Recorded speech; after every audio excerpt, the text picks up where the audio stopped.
বিস্তারিত জানাতে এই মুহূর্তে মাদারীপুরে আছেন সহকর্মী সঞ্জয় কর্মকার অভিজিৎ।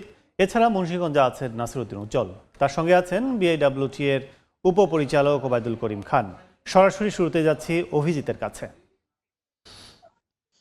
মাদারীপুরে জেলায় আসলে নদ নদীর সংখ্যা আমাদের কাছে যে পরিসংখ্যান তাতে 17টি নদ নদীর সংখ্যা রয়েছে।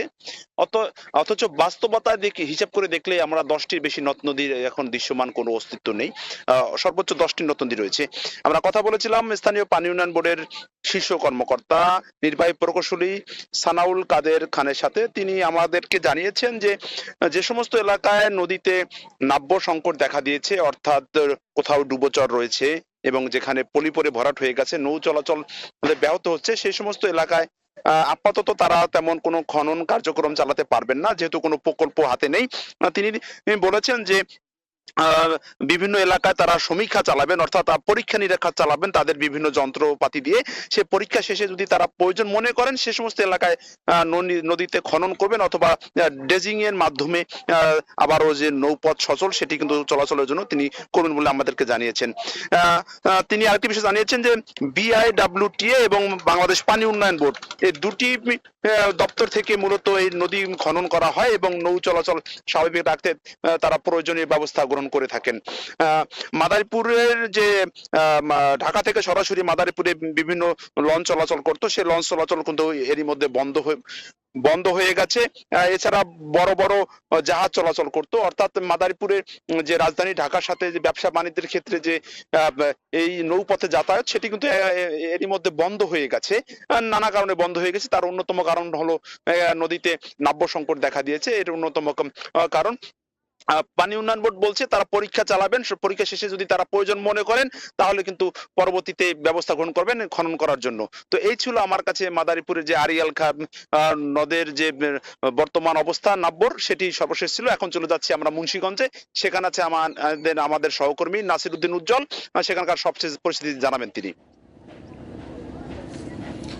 পদ্মা, মেঘনা, ধলেশ্বরী এবং ইছামতি নদী ঘিরে যে এই মুন্সিগঞ্জ, সেখানে কিন্তু এখন বিআইডব্লিউটি এর হিসাব মতে প্রায় 110 কিলোমিটার নৌপথ রয়েছে, যেগুলো সচল রাখবার জন্য কিন্তু ড্রেজিং ছাড়াও নানা রকম বাতি, বয়া এবং সাংকেতিক স্থান দিয়ে রাখা হয়েছে দুর্ঘটনা এড়াতে। কিন্তু এই পরিমাণটা কিন্তু আগে অনেক বেশি ছিল। তো আমরা জানতে চাইবো যে এই যে নদীর নাব্য সংকট, এটাকে কিভাবে মোকাবেলা করছেন। আমাদের সঙ্গে আছে উপপরিচালক ওবায়দুল করিম খান। আপনি যদি বলতেন যে এই যে চ্যালেঞ্জগুলো, এটাকে কিভাবে মোকাবেলা করছেন আপনারা। বিআইডব্লিউটি এর মুন্সিগঞ্জ জেলার চারপাশে যে পদ্মা, মেঘনা, ধলেশ্বরী এই নদীগুলা রয়েছে, এই নদীগুলোতে সাধারণত মেঘনা এবং ধলেশ্বরীতে কোথাও কোনো নাব্য সংকট নেই। মাঝে মধ্যে পদ্মায় নাব্য সংকট তৈরি হয়। আমাদের পাইলটরা যখন ডিউটি করে তখন কোথাও যদি সংকট লক্ষ্য করে সাথে সাথে আমাদেরকে ইনফর্ম করে, আমরা তখন সেখানে ম্যানুয়াল সার্ভে করি, তারপরে আমাদের হাইড্রোগ্রাফি জরিপ করে সেখানে ড্রেজিংয়ের ব্যবস্থা করা হচ্ছে। কিন্তু এই যে আপনি ড্রেজিং এর কথা বললেন, আমরা দেখলাম যে মাওয়াতে ড্রেজিং হচ্ছে, সেখানে স্থানীয়রা অভিযোগ করছে যে ড্রেজিং এর যে যথাযথভাবে ড্রেজিং সেটি হচ্ছে না এবং তেল চুরিরও অভিযোগ উঠছে। এটা কিভাবে দেখছেন? না, এরকম তেল চুরির কোনো সুযোগ নেই এখানে, কারণ আমাদের ডেজার্টগুলো সবই আধুনিক, ডিজিটাল, সব কিছু ডিজিটাল। সেখানে চুরি করার কোনো সুযোগ নেই, কোনোভাবেই নেই। আর ড্রেজিং যথাযথ হচ্ছে, এখানে কোনো সমস্যা হওয়ার সুযোগ, কারণ যদি ড্রেজিং যদি না হতো তাহলে তো নাব্যতা সংকটে কোনো জাহাজ চলতেই পারতো না। কিন্তু কোথাও তো কোনো নৌপথ বন্ধ নেই। কিন্তু এই যে আমরা দেখলাম যে মুক্তারপুর যে সেতু, সেই সেতুর 19 নম্বর পিয়ারের সঙ্গে লং ধাক্কা খেলো এবং বিভিন্ন জায়গায় লং শুকনায় উঠে যাচ্ছে ঘন কুয়াশায়। এই নাব্যতার কারণে তো এগুলো হচ্ছে না, এটা ঘন কুয়াশা নাব্যতার জন্য হচ্ছে না। ঘন কুয়াশার সময় অনেক নৌযান আইন মানতেছে না, অর্থাৎ নৌ চলাচল যে আইন আছে, যখন কুয়াশা পড়বে তখন তাদেরকে গতি কমাতে হবে। যখন ঘন কুয়াশা তাদেরকে চলাচল বন্ধ করে নগরে অবস্থান করতে হবে। কিন্তু কিছু নৌযান, বিশেষ করে বালুবাহী নৌযানগুলা, যেখানে দক্ষ মাস্টার অথবা সনদদারি মাস্টার নাই, এই নৌযানগুলা চলাচল করতে যায়, মাঝে মধ্যে এই সমস্যাগুলো তৈরি করে। তবে বিআইডব্লিউটির পক্ষ থেকে যাতে এই ব্রিজের প্লেয়ারগুলো বন্ধ করে দেখা যায়, সেই জন্য রেড টু ডিপ্লিন ট্যাপ লাগানো আছে। কিন্তু এই যে আমাদের যে এই ধলেশ্বরীর পাশেই যে ইছামতি নদী, সেখানে আবদুল্লাপুর, বেতকা, তালতলা যে লঞ্চ ঘাট, সেটা বিকল হয়ে আছে ড্রেজিং এর কারণে। সেখানে কিন্তু নৌ চলাচল করতে পারছে না। সেই ব্যাপারে কি পদক্ষেপ নিচ্ছেন?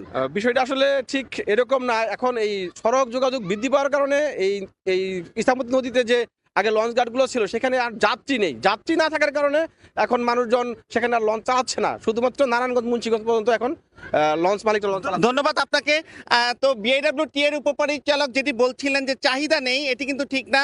অন্যতম বাণিজ্যিক যে হাট, সেটি কিন্তু এই বেতকা যেই হাটকে ঘিরে এখানে বড় ধরনের যে কৃষি ভিত্তিক অর্থনীতি গড়ে উঠেছে, কিন্তু সেখানে কিন্তু এখন নৌপথ বন্ধ থাকবার কারণে কিন্তু সেখানে লং চলাচল করতে পারছে না এবং বিভিন্ন মালবাহী পণ্যবাহী জাহাজও চলতে পারছে না। তো এই ছিল আমার কাছে মুন্সিগঞ্জের নাব্য সংকটের সবশেষ।